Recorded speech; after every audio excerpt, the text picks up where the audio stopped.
ആലപ്പുഴ ജില്ലയിലേതുപോലെ അനുദിനം വളർന്നുകൊണ്ടിരിക്കുന്ന ഹൗസ് ബോട്ടുകൾ ലഭ്യമായിരിക്കുന്ന കാസർഗോഡ് ജില്ലയിലെ നീലേശ്വരം എന്ന് പറയുന്ന സ്ഥലത്താണ് ഞാനിപ്പോൾ ഉള്ളത്. ഇവിടെ ഇപ്പോൾ ഹൗസ് ബോട്ട് ടൂറിസം നിരവധിയായിട്ട് വളർന്നുകൊണ്ടിരിക്കുകയാണ്. ഇപ്പോൾ കണ്ണൂർ, കോഴിക്കോട്, കാസർഗോഡ്, വയനാട് ജില്ലകളിലുള്ളവർക്കൊക്കെ ആലപ്പുഴ വരെ യാത്ര ചെയ്ത് ഹൗസ് ബോട്ടിൽ പോകാൻ വേണ്ടി യാത്ര ചെയ്ത് പോകേണ്ടതില്ല.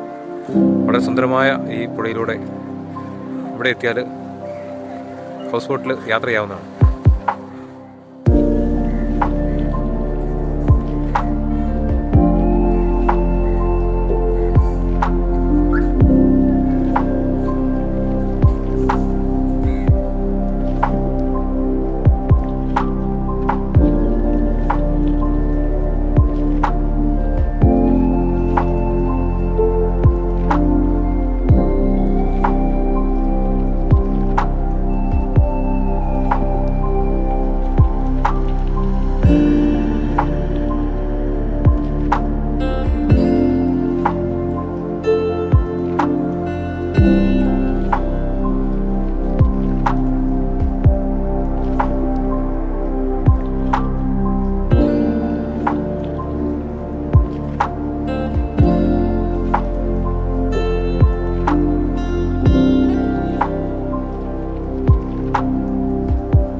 Thank you.